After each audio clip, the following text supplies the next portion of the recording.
Bonjour tout le monde. Bonjour, chers frères et sœurs. J'ajuste mon micro. Je n'ai pas fait le test tantôt. Donc, je suis vraiment content d'être là ce matin, de partager la parole avec vous. Joyeuse fête des mères à ceux que j'ai pas dit. Ma maman est plus là. Moi, ma mère est décédée. Mais certains d'entre vous êtes ma mère. Je pense à Madeleine, que je considère comme ma mère. Je l'appelle maman.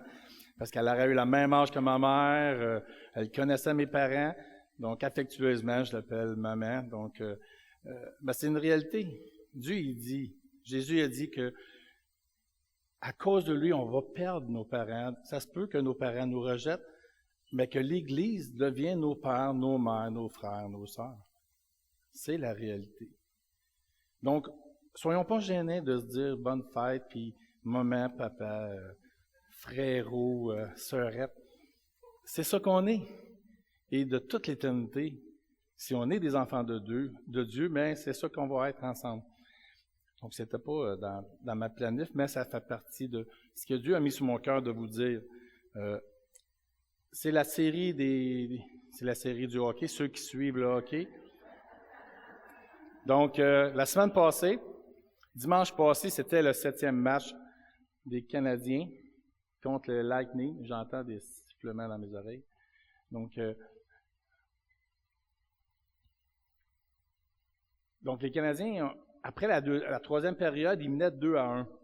Et l'entraîneur, Martin Saint-Louis, il n'a pas fait jouer son meilleur scoreur de 51 buts. Il l'a laissé sur le banc. Et le lendemain, les journalistes ont posé la question « Pourquoi tu as fait ça? » Et là, Martin Saint-Louis, il dit « C'est comme n'importe quelle autre décision qu'on va prendre en tant que leader. Tu essaies de prendre la décision qui va aider l'équipe. » Donc pour lui, c'était logique qu'il fasse ça parce qu'il connaît ses joueurs. Puis pour gagner, il devait mettre son meilleur joueur sur le banc. Même si on n'est pas des joueurs de hockey professionnels, on peut se reconnaître dans ce qu'il dit. Parce que tous les jours, on prend une multitude de décisions. Et les décisions qu'on prend vont avoir un impact autant sur nous que sur ceux qui nous entourent. Et naturellement, je dis naturellement parce que personne ne prend des décisions pour se planter. Donc, on prend une décision justement pour qu'on ait des bonnes décisions pour que ça aille mieux. Donc, que ce soit en tant que parent, on prend des décisions pour nos enfants, pour que ça aille bien, en tant que couple, en tant que travailleur dans une usine, en tant qu'employé, en tant que patron, que ce soit à l'église ou ailleurs, on prend tous des décisions. Et c'est pour ça qu'on consulte les autres afin d'avoir des conseils pour prendre des bonnes décisions, les meilleures décisions qu'on peut. Puis ce matin, on va terminer la série sur Tite. C'est le 8e et dernier message. Aujourd'hui, on va parler de Paul, le responsable missionnaire. On va regarder comment Paul, en tant que responsable missionnaire, a pris des décisions et que ces décisions étaient tous dans le sens de l'avancement du royaume de Dieu, de l'Évangile. Lisons le texte de ce matin, qu'on retrouve dans Tite 3, versets 12 à 15. Lorsque je t'enverrai Artémas et Tychique, hâte-toi de venir me rejoindre à Nicopolis, car c'est là que j'ai résolu de passer l'hiver. Aie soin de pourvoir aux besoins de Zénas, le docteur de la loi, et d'Apollos, en sorte que rien ne leur manque. Il faut que les nôtres aussi apprennent à pratiquer de bonnes œuvres pour survenir aux besoins pressants, afin qu'ils ne soient pas sans produire de fruits. Tous ceux qui sont avec moi te saluent. Salue ceux qui nous aiment dans la foi. Que la grâce soit avec vous tous. Donc, avant de poursuivre, remettons ce matin dans les mains du Seigneur. Père Céleste, on s'approche tous d'un cœur, tous unis, comme un seul peuple pour t'adorer, te demander ta sagesse, te demander que ton esprit touche nos cœurs, afin que ta parole puisse pas juste rester dans notre intelligence, mais qu'elle puisse descendre dans notre cœur et qu'elle puisse produire, Seigneur, des fruits, qu'elle puisse nous transformer afin qu'on puisse ressembler de plus en plus à l'image de ton Fils. Merci pour ta parole que tu nous as donnée. Merci pour tous ceux qui sont ici, que tu puisses bénir chacun de nous, au nom de ton Fils qu'on te prie. Amen. Comme je l'ai dit tantôt, que Paul était un missionnaire, un responsable missionnaire. Ça, c'est pas lui qui s'est autoproclamé. Il a été mandaté par le Seigneur lui-même ceux qui connaissent moins Paul était un persécuteur de l'Église. Et lorsqu'il, sur le chemin de Damas, il était en chemin pour aller capturer des chrétiens et les mettre en prison, Jésus lui est apparu dans une lumière resplendissante. Et c'est là qu'il a été pris par le Seigneur et sa vie a été transformée au point que Jésus lui a demandé d'annoncer l'Évangile aux non-juifs. Donc c'était sa mission à lui, d'annoncer aux non-juifs. Mais même si c'était sa mission, les fois on a l'impression que, c'est sa mission, donc il se promène avec son baluchon, tout seul, de ville en village, parce que Dieu lui a demandé de le faire. Paul n'est pas un gars qui travaille tout seul. Même lorsqu'il persécutait l'Église, il était aussi en équipe. Paul est un gars d'équipe. Donc, avec le Seigneur, ça n'a pas changé. Donc, c'est encore un gars d'équipe. Il aime s'entourer de personnes. Lorsqu'on lit Romains 16, la fin de Romains, on voit une liste de personnes qu'il remercie, qu'il salue. On peut dénombrer une trentaine de personnes. Ça, c'est à part de ceux qui sont dans les maisons. Souvent, il dit telle personne et la maison. Donc, Paul est un gars d'équipe. Paul reconnaît le travail qui se fait par des frères et sœurs. Il reconnaît toutes ces choses. Certains dans cette liste-là sont connus, d'autres le sont moins, sont dans l'ombre, mais tous participent de manière différente à l'œuvre de Jésus-Christ et Paul le reconnaissait. Toutes ces décisions étaient encore dans le sens de sa mission, qui est l'avancement de l'Évangile et du royaume de Dieu. Voilà le plan que je vous propose ce matin pour le titre de ce matin, pour le titre de ce message. Paul, comme responsable, va prendre 4 décisions. Donc, la première décision qu'il va prendre, c'est de placer ses équipiers selon leurs dons. On voit ça au verset 12. Au verset 13, Paul va prendre la décision que personne dans son équipe soit négligé dans son équipe. Au verset 14, il va prendre une autre décision qui est l'implication du plus grand nombre possible. Et finalement, au verset 15, Paul va encourager ses équipes. Parce qu'il y a plus qu'une équipe. Il va encourager chacun de ses équipes.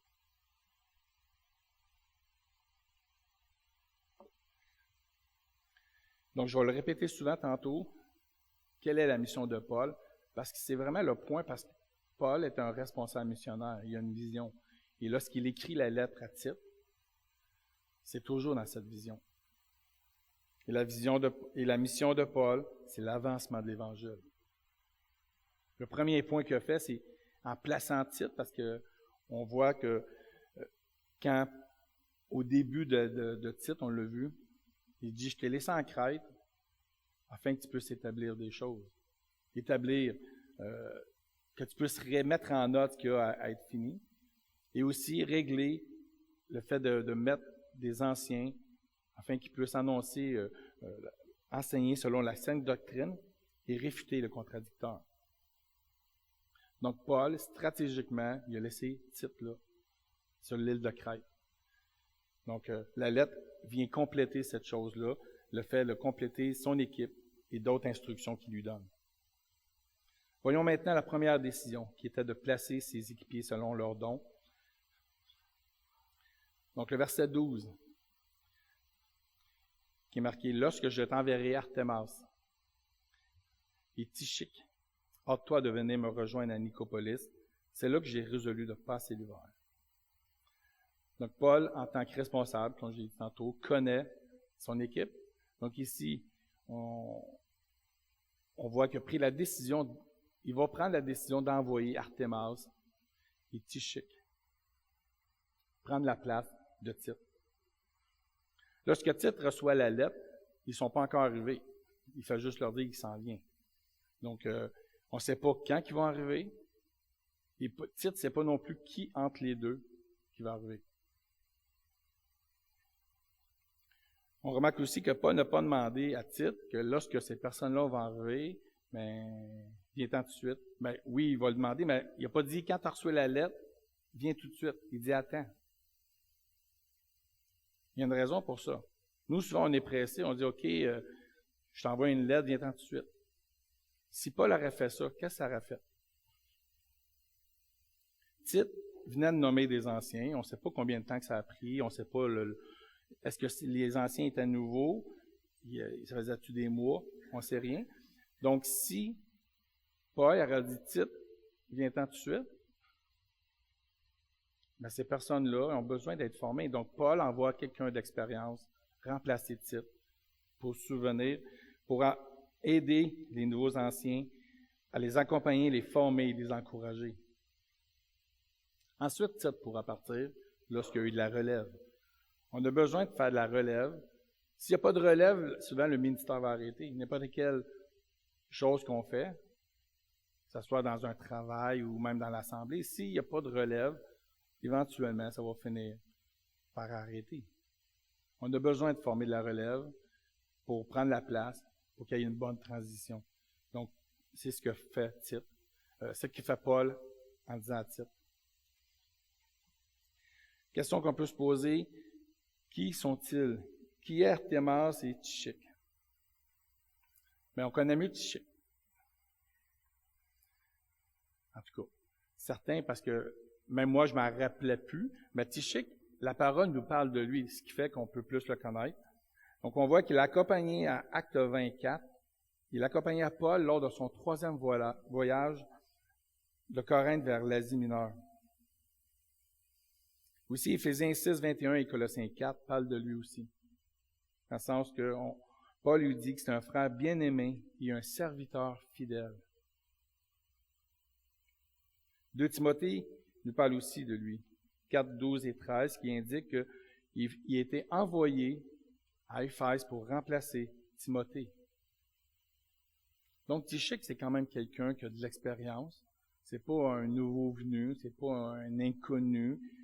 Paul connaît les dons de chacun. Et là, Tychik, il est comme en liste de remplacer Tite aussi.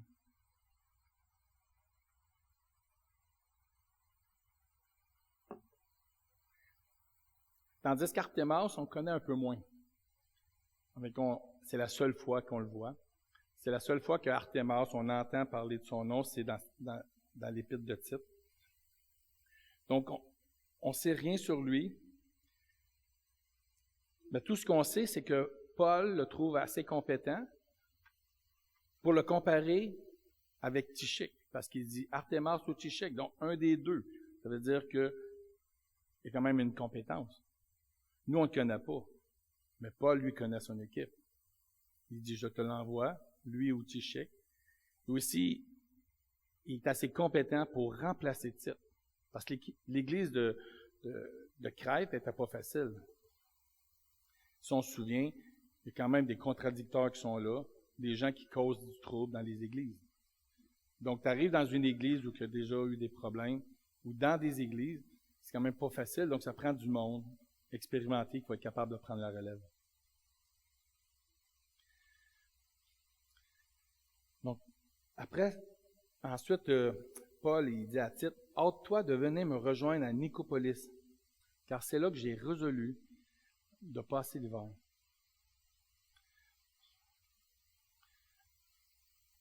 Donc, hâte-toi, ça veut dire dépêche-toi. Ça veut dire quand Artémis et Tychik vont arriver, prends pas le temps, j'ai hâte que tu arrives. Dans ce sens-là, hâte-toi. Paul a un désir de voir son ami. Parce que Tite aussi, c'est Paul qui l'a amené au Seigneur. Donc, il a hâte de le revoir, il a hâte d'avoir des nouvelles, de prendre soin de lui. Donc, il dit, viens me rejoindre à Nicopolis. C'est là que j'ai résolu de passer l'hiver. Pourquoi Nicopolis? Nicopolis, veut dire ville de victoire. Mais c'est pas un hasard que Paul a pris Nicopolis.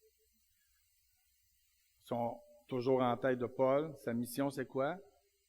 L'avancement de l'Évangile. Donc, Nicopolis avait un but stratégique pour lui. Donc, Nicopolis était une ville relativement jeune. Et en l'an 31 avant Jésus-Christ, elle a été créée. À Nicopolis, il y avait un port aussi commercial très prestigieux,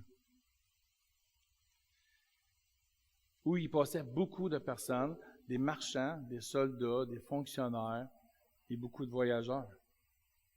Parce que c'est un port, donc les gens arrivent là en bateau, il y a beaucoup de monde. Et pourquoi Paul il spécifie l'hiver? Parce qu'il aurait pu ne pas le mettre, mais il y a un détail. Pourquoi l'hiver? Parce que l'hiver, le port est fermé. Pendant de novembre à mars, il n'y a aucune navigation, parce que la mer Méditerranée, les vagues sont trop hautes, puis c'est dangereux pour les bateaux. Donc les gens restent là pendant 4 mois. Quelle opportunité pour Paul d'aller dans une ville où tout est fermé, les gens ne peuvent pas sortir.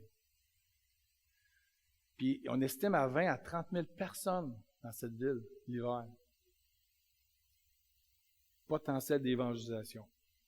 Paul voit ça, il dit, c'est la place, il faut que j'aille à Nicopolis pour parler de l'Évangile. Parce qu'imaginez, lorsque personne se convertit et qu'après 3 mois d'enseignement avec Paul, retourne dans sa ville, retourne dans son pays, qu'est-ce que vous pensez qu'il va faire? Il va parler de Dieu. Il va parler de sa nouvelle foi.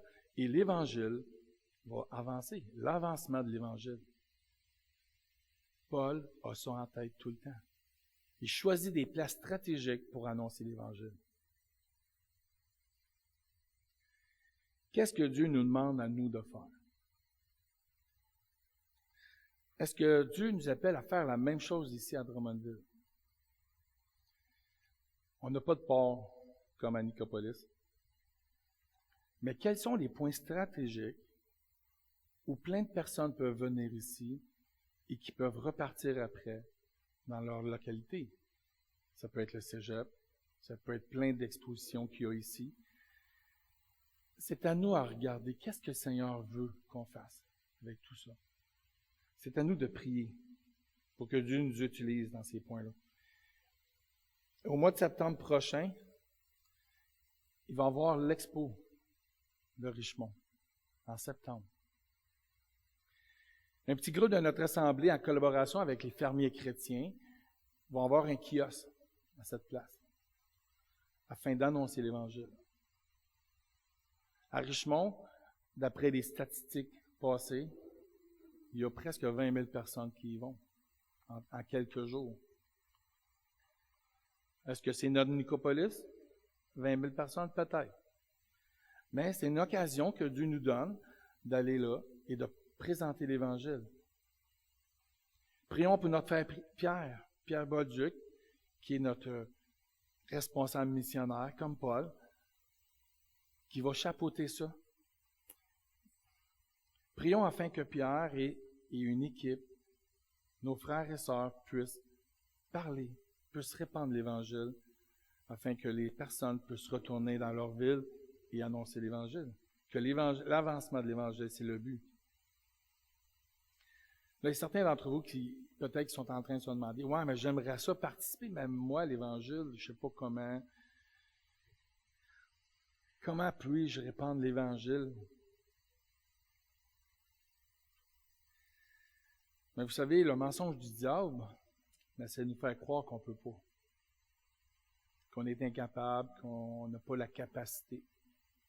Mais la vérité de l'Évangile, de la Bible, c'est de nous prouver le contraire. On peut le faire. On est tous appelés à parler de Jésus d'une manière ou d'une autre. Mais c'est vrai que pour certains, c'est plus difficile. Mais tous peuvent le faire, du plus petit au plus grand, du plus jeune au plus vieux. Tous peuvent annoncer l'Évangile. Est-ce que vous croyez cela? Je crois qu'il y a des sceptiques aussi. Parce que c'est pas tout le monde qui a dit oui. Donc, il y a des sceptiques parce qu'on se connaît, puis on dit, pas sûr. Laissez-moi vous prouver le contraire. Dans 1 Timothée 2:1, Paul nous dit, « J'exhorte avant toute chose à faire des prières, des supplications, des requêtes, des actions de grâce pour tous les hommes. » L'accent ici est mis sur quoi? La prière. Prenons par exemple une personne qui prie. Pour une personne qui a demandé, prie pour moi parce que j'ai besoin de victoire dans des domaines. Là, c'est un effectif, vous pouvez prendre ce que vous voulez dans votre tête. Mais une personne demande, dit à la personne, hey, prie pour moi. Donc cette personne a pris, cette personne est libérée, elle a une victoire. Qu'est-ce que cette personne-là va dire? Parce que ça va paraître autour. Les gens vont dire, OK, c'est passé de quoi? La personne va partager ce qu'elle a vécu avec quelqu'un qui ne connaît pas Dieu.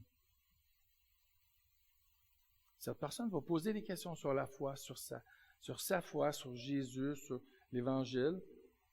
Et cette personne va partager l'Évangile.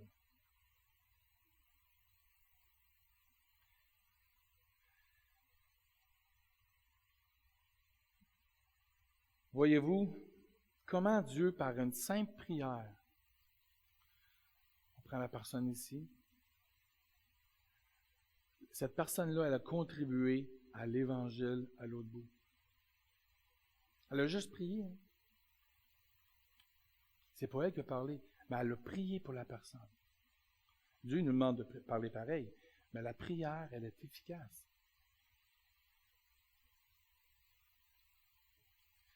Qui, si je vous demanderais en levant la main, qui peut prier ici?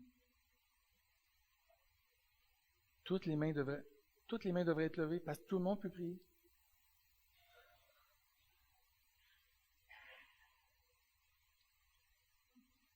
Tous peuvent prier. Donc, j'espère que je vous ai prouvé que tous peuvent participer à l'avancement de l'Évangile. Parce que la prière, parce que tu peux être une personne seule chez vous, une personne âgée qui ne peut pas se déplacer, quelqu'un en chaise roulante, qui ne peut pas se déplacer, puis souvent on dit, à quoi je sers? Je ne peux pas me promener, aller, tu sais, des fois on a le désir de le faire, mais on ne peut pas. La prière, c'est ce que Dieu nous a donné de plus efficace, de plus fort qu'on peut faire, de prier pour les uns les autres, de prier pour les autres. Prier pour nos frères, nos sœurs, les situations qu'ils vivent sont difficiles.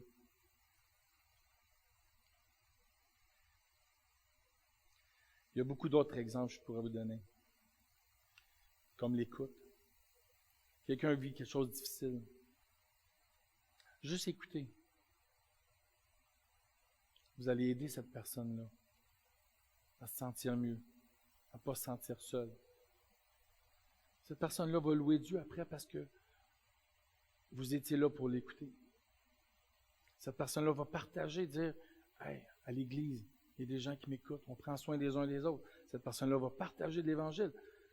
Comme elle écoute, au lieu de la prière, comme elle écoute, Dieu peut nous utiliser pour l'avancement de l'Évangile. On a besoin de connaître quel est notre don, qu'est-ce que Dieu nous donne comme capacité, et faisons-le les uns les autres.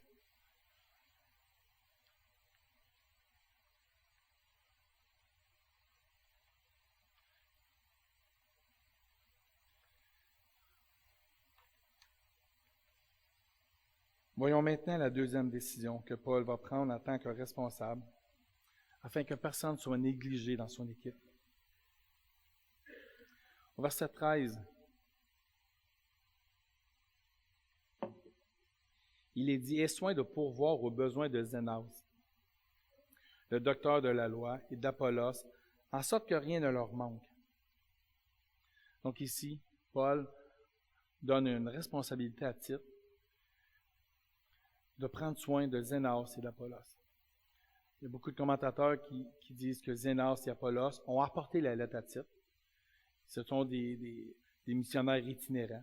Donc, ils vont à des places, ils ne restent pas longtemps, après le repas. Ils ne disent pas combien de temps, donc on sait, il n'y a pas de détails, là, c'est beaucoup de spéculations qu'on peut donner.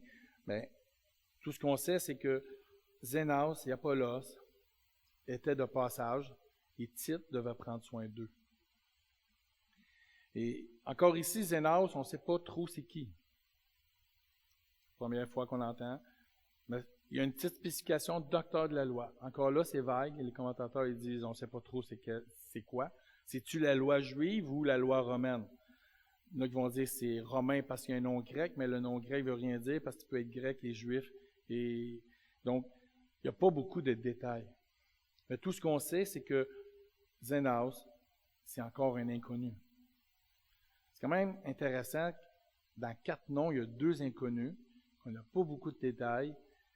Mais pour Paul, lui, il les connaît. Paul, dans son équipe, il sait c'est qui. C'est peut-être des gens qui ne sont pas connus pour d'autres, mais pour Paul, c'est quelqu'un d'important. C'est un peu comme dans l'Église. Il y a peut-être des gens qui servent et qu'on ne les voit pas, ils servent dans l'ombre. Peut-être que leur nom n'est pas souvent sorti. Mais ici, ce que le texte veut nous faire sortir, nous faire comprendre, c'est que même dans l'ombre, ici Paul les voit, mais dans l'ombre, dans l'Église, Dieu vous voit. Dieu voit chacun de vos actions que vous faites pour l'Église, pour son Église, pour l'avancement de son royaume, pour l'avancement de l'Évangile.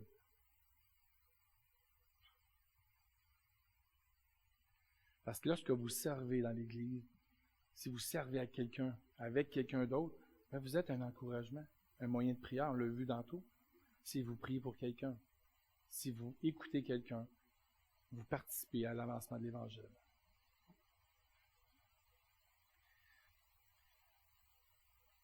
Mais pour ce qui est de Apollos, on a plus de détails sur Apollos. Il est plus connu. Donc, voici ce que Actes 18, 24 et 28 à 28 dit de lui. Apollos était un Juif qui était originaire d'Alexandrie, un homme éloquent et versé dans les Écritures. Il était instruit dans la voie du Seigneur et fervent d'esprit. Il annonçait et enseignait avec exactitude ce qui concerne Jésus. Il se mit à parler librement dans la synagogue. Il se rendit par la grâce de Dieu très utile à ceux qui avaient cru. Car il réfuta vivement les Juifs en public, démontrant par les Écritures que Jésus est le Christ.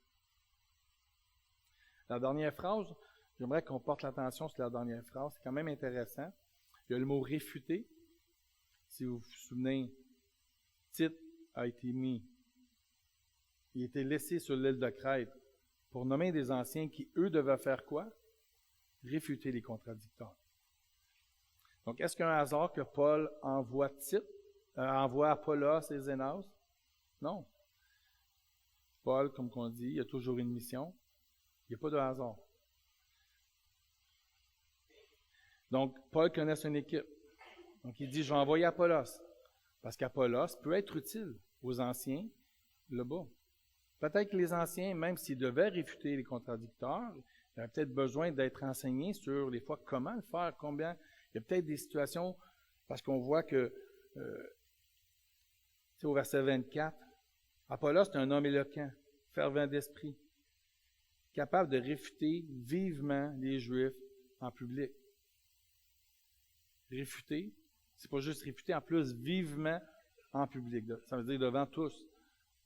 Donc, c'est une phase d'enseigner, peut-être de montrer l'exemple. Peut-être qu'il va le faire là-bas sur l'île de Crète et les pasteurs vont le voir, ils vont dire wow.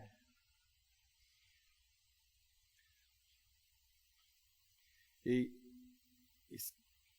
aussi, c'est comme un petit clin d'œil, Paul en profite en envoyant ces hommes-là. Il dit, Tite, prends soin d'eux. Parce que on a besoin de prendre soin de ceux qui sont de passage. Souvent, on voit que l'Église avait des problèmes, des divisions, il y avait de la difficulté à prendre soin des uns des autres. On l'a vu dans le chapitre 2, prendre soin des uns des autres. Donc, Paul, il dit, je vous envoie 2 personnes, mais ils vont continuer leur voyage, mais pour continuer leur voyage, il faut subvenir à leurs besoins. Donc, il encourage Tite à encourager l'Église à prendre soin d'eux. C'est ce qu'on va voir au 3e point, c'est l'implication du plus grand nombre. Donc, il dit, il faut que les nôtres aussi apprennent à pratiquer de bonnes œuvres pour subvenir aux besoins pressants, afin qu'ils ne soient pas sans produire de fruits. Donc ici, Paul vise directement toute l'Assemblée qui doivent subvenir aux besoins de Zénas et Apollos.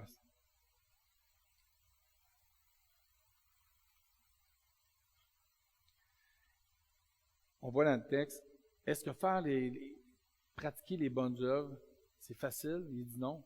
Parce qu'il dit, en apprenant à pratiquer. C'est pas juste pratiquer. Ils doivent apprendre à pratiquer. T'es loin, là. Des fois, tu as appris, puis là, on dit, OK, il faut que tu mettes en pratique. Mais ici, il dit, ils doivent apprendre. Les chrétiens de Crète, ils doivent apprendre, même commencer à apprendre, à mettre en pratique des bonnes œuvres. Et c'est quelque chose que Paul revenait souvent dans son épître sur les bonnes œuvres.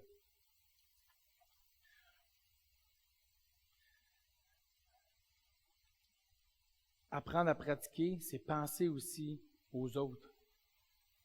Penser que tous les enfants de Dieu forment un même corps, forment une famille, forment le peuple de Dieu. On est tous interdépendants les uns les autres. On n'est pas tout seul. On est tous en équipe afin de présenter l'Évangile, pour l'avancement de l'Évangile, mais aussi de pratiquer les uns les autres dans l'amour. En parlant d'amour, Jésus nous a enseigné à aller au-delà des paroles. On voit dans Jean 13, versets 34-35, Jésus nous dit, « Aimez-vous les uns les autres, comme je vous ai aimé. Vous aussi aimez-vous les uns les autres. À ceci, tous connaîtront que vous êtes mes disciples, si vous avez de l'amour les uns pour les autres. »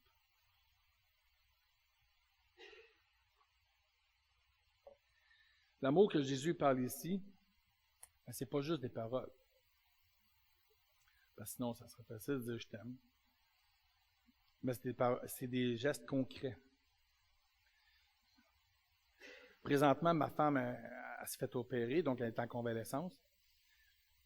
Donc, ma manière de dire que je l'aime, mais c'est de faire des choses pour elle.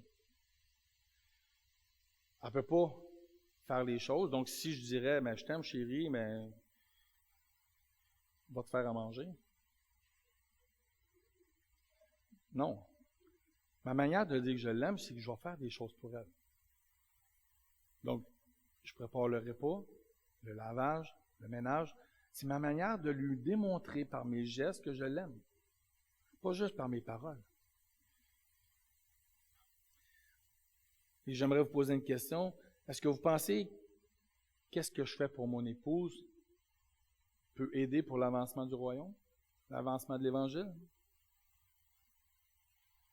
Pourtant, je fais juste aider ma femme. Comment ces simples gestes-là peuvent être utiles pour l'avancement du royaume?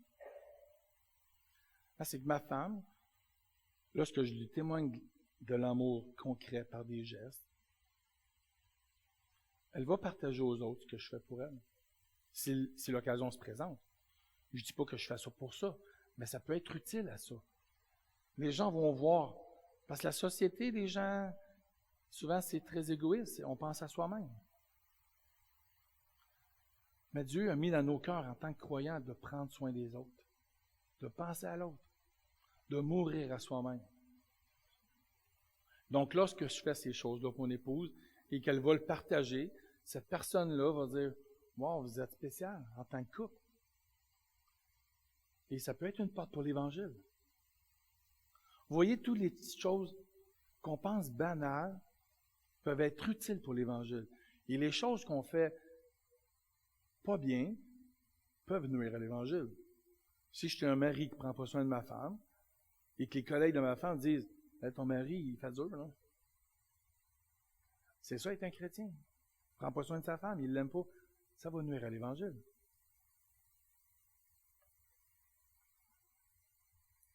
Imaginez si tous ensemble, nous mettions en pratique les 25 exhortations bibliques concernant les uns et les autres. Je ne les ai pas mis, là, parce qu'il y en a eu beaucoup. Là. 25 exhortations bibliques qu'on a à s'aimer les uns, pas juste s'aimer, à exercer des choses les uns et les autres. Imaginez comment nos vies et notre Église seraient transformées par l'amour et la grâce de Dieu dans nos vies.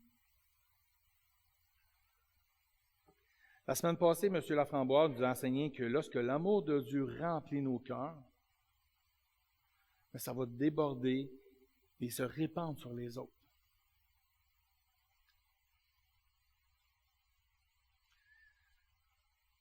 C'est facile d'aider l'autre lorsqu'on l'aime. C'est facile d'aider ma femme. Mais des fois, il y a des personnes, c'est plus difficile. Même si c'est nos frères dans le Seigneur.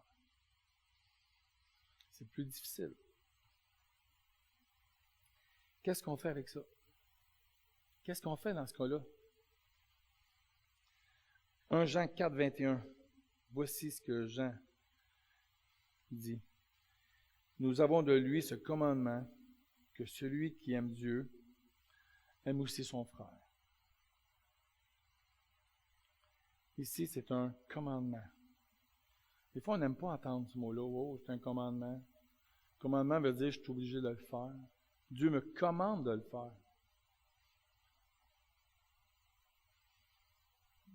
Mais Dieu, on l'a vu tantôt, Dieu met l'amour en nous. Donc, c'est pas quelque chose d'impossible. Des fois, c'est l'obéissance qui est un peu plus dure.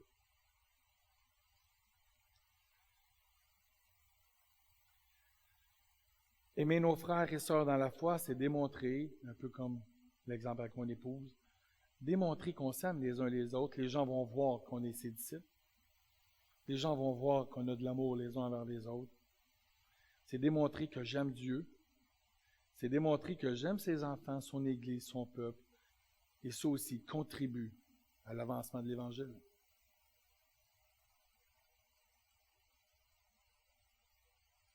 Paul parle aussi de pratiquer les bonnes œuvres, comme je l'ai dit tantôt. Paul en parle tout le long de son épître. On va le voir ici. Paul en parle dans Tite 2, verset 14. On a été purifiés par lui et zélés pour les bonnes œuvres. Tite 3.1. Soyez prêts à toute bonne œuvre envers les autorités. Tite 3.8. Que ceux qui ont cru en Dieu s'appliquent à pratiquer de bonnes œuvres. Ceux qui ont cru en Dieu.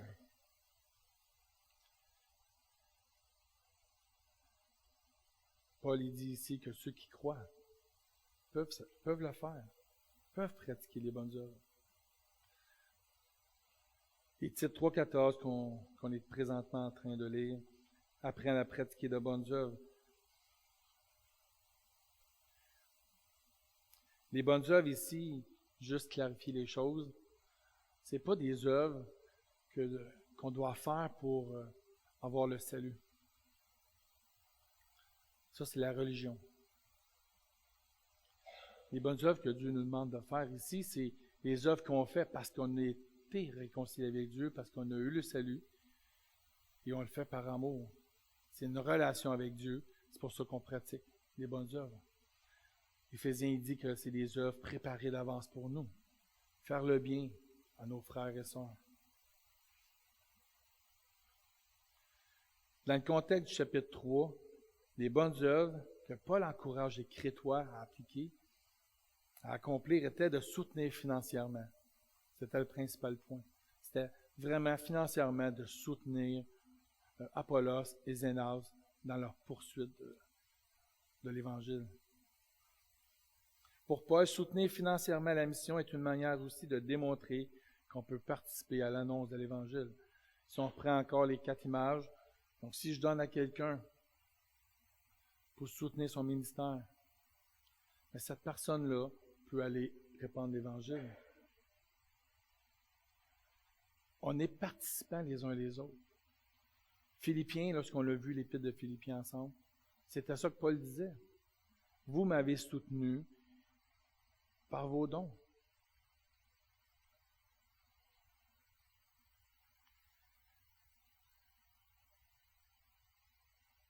Chaque geste, chaque petit dollar que l'on donne pour le Seigneur contribue à l'avancement de son royaume. J'aimerais remercier l'Assemblée pour tous les ministères que l'on soutient tous ensemble. C'est ensemble qu'on soutient les missionnaires. Par vos prières, par votre écoute, par vos dons.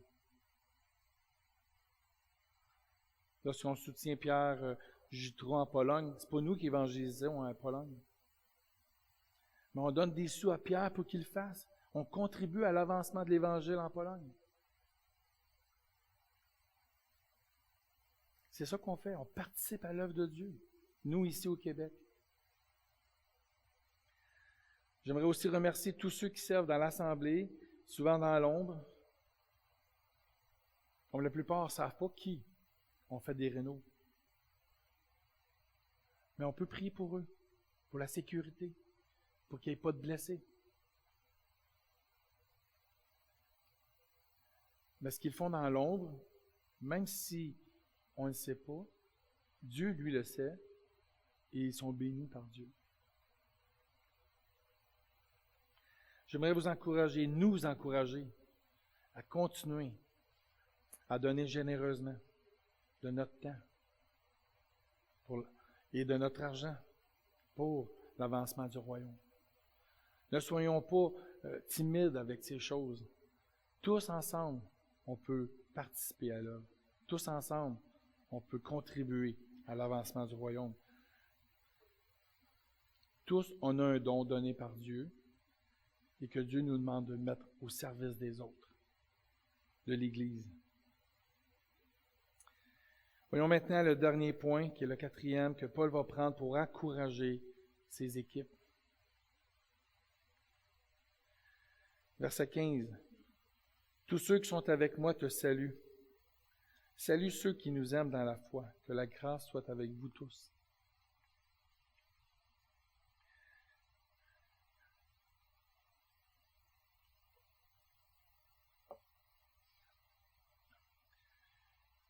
La salutation est bien plus que de la politesse. C'est plus qu'une petite poignée de main, dire bonjour, comment ça va, ok, puis tu continues ton chemin. Là. C'est beaucoup plus que ça. Quand Paul ici il dit salut tel frère, salut ceux qui sont avec moi, te salue, mais c'est une marque d'affection et d'amour. La salutation et la prière visaient tous les deux à encourager Tite. Et les églises qui traversaient des périodes difficiles. C'était pas facile pour Tite, avec tous les contradicteurs, toutes les églises, de toutes les familles qui étaient bouleversées par ceux qui enseignaient des faussetés.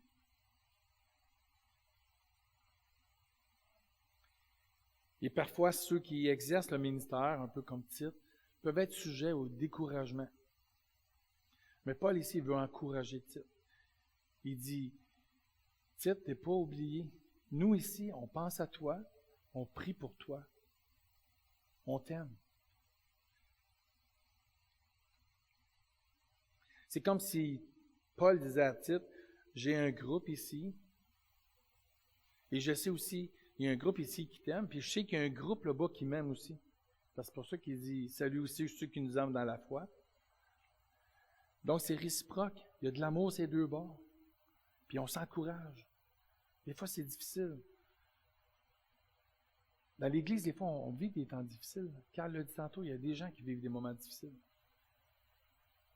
Mais on peut s'encourager, nous, les uns les autres aussi, dans l'assemblée même.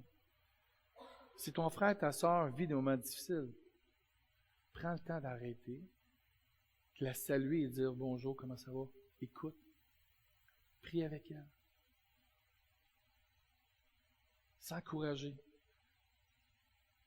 S'encourager dans la foi. Peut-être qu'il y a un moment difficile et vous allez l'encourager dans sa foi à continuer, à relever la tête. Parce que des fois, quand il y a des moments difficiles, la foi peut être ébranlée. Peut-être que Dieu veut t'utiliser. Des fois, on se dit, « Ah, mais j'ose pas, je vais la déranger, puis tout ça. » Dérange. Dérange parce que l'ennemi ne veut pas qu'on s'entraide les uns les autres. On est le petit bonhomme qui est là. On pense qu'on est inutile, on pense qu'on n'est pas utile. On pense que Dieu ne peut pas nous utiliser. Parce qu'on se diminue soi-même. On n'est pas, ouais, mais quelqu'un d'autre va le faire, quelqu'un est plus important. Ou non. Si Dieu te met à cœur quelque chose, de prier pour telle sœur, de l'appeler ou de prendre des nouvelles, fais-le. Laisse pas l'ennemi t'enlever ce privilège-là d'être un moyen d'encouragement pour ta sœur, pour ton frère, et qui peut-être va servir à l'Évangile. Lorsque tu ne parles pas à quelqu'un et que tu ne pries pas pour quelqu'un, peut-être que tu nuis à l'Évangile. Même si on sait que Dieu contrôle toutes choses. Mais Dieu veut nous utiliser. N'ayons pas peur. Prenons le téléphone. Écrivons une lettre. Qu'est-ce que Dieu t'a donné comme don? C'est peut-être écrire des lettres. Écris des lettres. Envoie des cartes postales. Des petits mots. Dieu t'utilise avec le don que tu as.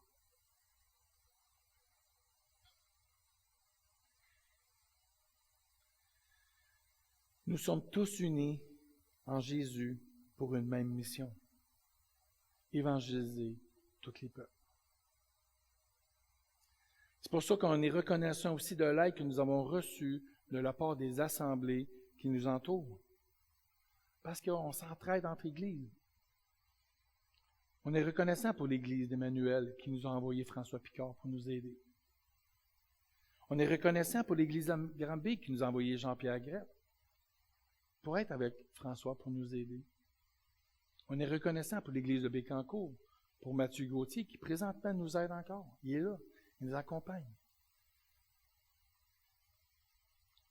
Les églises au Québec, on s'entraide. On veut s'entraider plus les uns les autres. On est reconnaissant pour toutes les églises qui nous envoient des prédicateurs, semaine après semaine, pour qu'on entende la parole de Dieu. On est reconnaissant pour ça. Parce qu'on a tous la même mission, l'avancement du royaume de Dieu, l'avancement de l'Évangile. Et Paul dit à la fin que la grâce soit avec vous tous. L'évangélisation ne peut pas se faire sans la grâce de Dieu. Sans la grâce de Dieu, cela est impossible. Car la grâce de Dieu est la source de salut pour tous les hommes. On est sauvé par grâce. On marche par la grâce, on marche par la foi, on marche par la grâce. On continue. On ne désespère pas, on a espérance parce que on connaît la grâce de Dieu sur nous. En conclusion, rappelons-nous que Paul, comme responsable, a pris des décisions pour accomplir sa mission. Quelle était sa mission? Je pose la question. Amen. C'est important qu'on se rappelle, parce qu'on est tellement dans nos choses qu'on oublie que ce n'est pas notre royaume. Dieu nous a amenés dans son royaume. Et on travaille à l'avancement dans son royaume, à lui, à l'avancement de l'Évangile. C'est la mission de Christ, c'est la mission des apôtres, c'est la nôtre aussi. Paul, comme responsable missionnaire, nous a laissé quelques principes de leadership.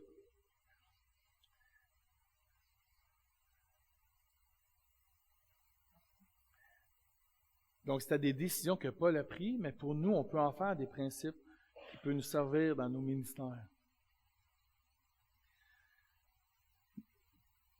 Donc, l'importance de placer ses équipiers selon leurs dons. Il faut connaître. Je ne demanderai pas à mon enfant de 2 ans à lever une table avec moi. Il n'est pas capable.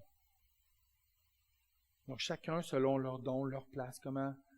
Donc, c'est important ici. C'est quoi l'importance? C'est quoi votre don? Est-ce que vous savez votre don? Priez là-dessus. Seigneur, montre-moi à quoi tu m'as appelé. Qu'est-ce que tu m'as donné pour servir à ton Église?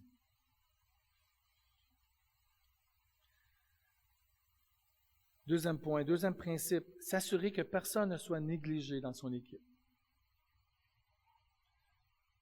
Qu'il n'y en ait pas qu'on les met à part parce qu'on pense qu'ils sont inconnus et qu'ils ne savent pas parce qu'ils n'ont pas de l'importance. Tous sont importants aux yeux de Dieu. Et ils devraient l'être aussi pour nous. Chaque enfant de Dieu que Dieu a mis dans son corps, même si des fois nous on dit je ne l'aurais pas choisi, mais justement Dieu l'a mis là pour te sanctifier. Mais Dieu, c'est Dieu qui a choisi ses enfants. Soyons reconnaissants, il dit, j'ai pas à négliger chacun, personne d'entre nous. Donc il y a peut-être des personnes que vous parlez moins. Allez les voir. Que personne ne soit négligé dans l'Église. Personne devrait être tout seul et que personne ne va leur parler. Ça, c'est négliger l'enfant de Dieu, que Dieu a mis dans notre assemblée. Donc, on doit s'encourager. Si vous voyez quelqu'un tout seul, allez le voir.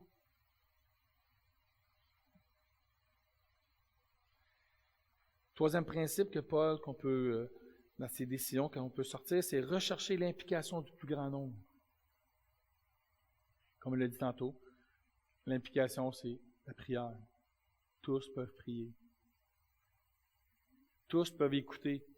C'est du travail, ça aussi, parce que c'est pas tout le temps vrai que tous peuvent écouter. Dans le sens que souvent, on veut donner beaucoup. Mon épouse me le dit des fois, je veux juste parler, je veux pas tes conseils. Souvent, on veut donner beaucoup de conseils. Mais non, c'est pas. Faut écouter. Donc, et des fois, j'ai été surpris. On avait écouté quelqu'un, on n'avait rien dit. Mais cette personne avait partagé à sa sœur qu'on avait pris du temps pour l'écouter. Tu sais comment que Dieu, un peu comme j'expliquais tantôt, on écoute et cette personne en parle à d'autres. Sans le savoir, on était une source de bénédiction pour elle et pour l'autre aussi qui est venu nous voir. Elle a dit, j'ai appris que vous avez pris du temps avec ma sœur, merci. J'étais vraiment, dans le sens, content de voir comment Dieu a touché cette sœur-là et comment l'Évangile et le nom de Dieu est glorifié dans tout ça. Et le quatrième point, encourager mutuellement les équipes, un peu comme je vous ai dit, de s'encourager les uns les autres. Faites-le, faisons-le. Et si une personne a dit, ouais, mais moi je suis tout seul, je suis pas dans une équipe. Comment je peux mettre ça en pratique dans ma vie?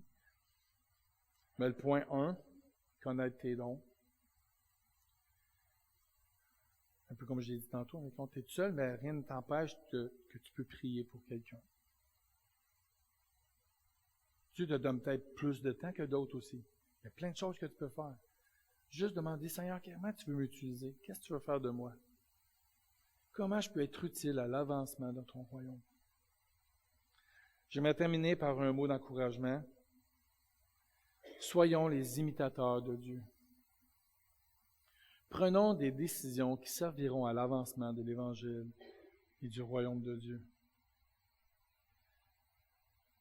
Chaque matin, demandons-nous comment je peux être utile à l'avancement du royaume de Dieu aujourd'hui. Que notre journée ne soit pas inutile, qu'elle produise des fruits. Qu'on ne soit pas des personnes oisifs, mais qu'on soit des personnes zélées pour les bonnes œuvres, zélées pour son évangile. Donc j'aimerais inviter l'équipe de la louange de s'approcher pendant que nous allons terminer par la prière. Père Céleste, on veut te remercier pour ta parole. Merci pour l'apôtre Paul que tu as choisi comme